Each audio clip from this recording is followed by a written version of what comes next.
Okay, so David, you talked about with Troy, maybe it's Brad Pitt that gets people in the door. But there's got to be something that makes someone say, I'm going to take a chance on that story. I'm going to take a flyer.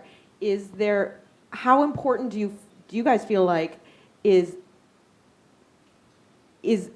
something that is going to make it locally relatable or localize in your stories for when we're specifically crossing borders that makes people take a chance?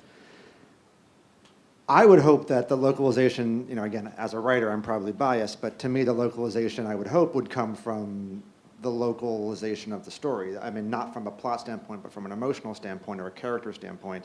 I would hope that because regardless of our cultures, we all feel the same things. As I think I said before, love, jealousy, anger, hate, revenge, that those are the things that can localize it. And if you can put it in those terms and not necessarily about, it's love on a corner in Shanghai or love on a corner in New York, but it's still a love story that we can connect to, I would hope.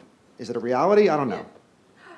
So Prison Break especially took place in a very specific place and time in a specific town in America, whereas Game of Thrones feels sort of like it is an entire world in itself.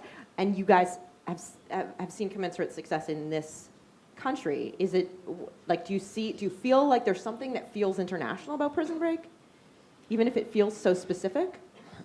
I think it's full of archetypes. The characters, again, are representative of lots of characters in lots of different cultures. You have the character of Teabag, who is, he's sort of an iconic character. He's a horrible human, but he's a character of when you're faced with, in order to achieve my goal, I have to go through this person. There's this person who I have to have with me in order to achieve it. In a strange way, everybody in their job has that, or a lot of people will, okay, I work at this company, or I work in this clothing store, and here's this asshole that I got to do. Not you. Can I say that? Not this. Not this one. But here's this guy that I have to deal with. Really nice guy. Yes. In order to achieve, to get through my day, I've got to deal with this guy. And, maybe so you all feel like those things. But there's a classic story there. There's a classic hero's journey that goes back to Joseph Campbell and all these things that you guys have been doing in Game of Thrones. Well, I think that oppression or the sense of feeling controlled or told what to do, I think that at the end of the day, it's universal. And I think that men at the end of the day, they seek freedom. Humans seek to have their choices and their lives justified. There are certain very primal, basic things. There's also the history of humans, regardless of culture, is a relatively violent and or romantic story. So I think that these things will endure regardless of the world that you're setting them in.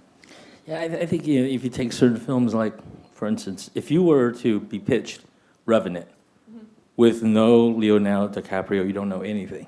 Why would this story work anywhere? I do love bears. Right? I do. I mean, it's a survival Everybody kind of loves movie, bears. but Americans and Native Americans and the French, in terms of its cultural significance, it shouldn't resonate. Nobody really cares, right? But it was an execution. They wrote a screenplay that was about the characters. You didn't have to care about and understand that dynamic. But it's about survival. Survival. So it's not about, the history of that moment. It's about, one person up against the elements and that survival thing. And that could have happened in the future. It could have happened in the past. It could happen today. It could happen trying to get in traffic from the hotel to here. Bear attacked us. And on a grand scale, Avatar presents an entire culture that's being oppressed by an entire other species that truly wants to use their more spiritual aspect to be victorious against the oppressor. Yeah, and that resonates across everybody. I mean, everyone has sort of felt like we're not being allowed to do things. So you guys just touched on a couple of really big themes: survival, family, oppression. Do you feel like theme is as important as character for kind of international relatability? One's more than the other? I mean, in a way, it's one and the same because your character is about how that character connects to the theme. So, you know, it's one thing to say I'm going to tell a story about loss, but it's about, okay, well, who's feeling that loss? And you need to have a marriage between theme and character. Otherwise, you feel almost like you're being preached to. If you're not experiencing that emotion, you're just being told it. Sometimes I say a thing in television that, you know, we call it television, but it should be called show-o-vision, because it's not just about yada, yada, yada, yada. It's you're showing them how this is going to happen. You're showing them how it's going to feel. I also think it's important to just introduce to the conversation the emotionality versus the intellectual ideas that are in different types of stories. I mean, if you don't have an emotional story, and of course, the deeper the emotional story, the more. Bambi, her parents were killed. Spoiler alert.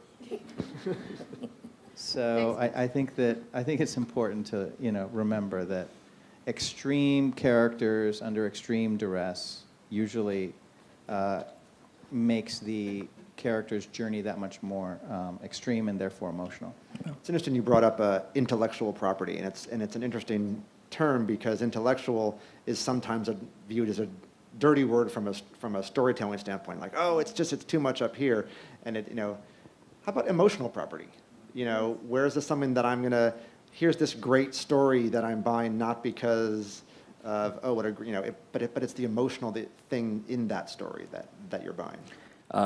Whiplash, who cares about a movie about a drummer, right? And going to music school and whatnot. But you watch that and you're along for the ride. His striving to be excellent and doing his best to make that first chair and be the drummer, and then being smacked down. It's a very heavy film. And that's a story that anybody can relate to. You don't have to understand music. You don't have to understand New York or anything. So I've seen that movie 5 times. I love it so I much. love it.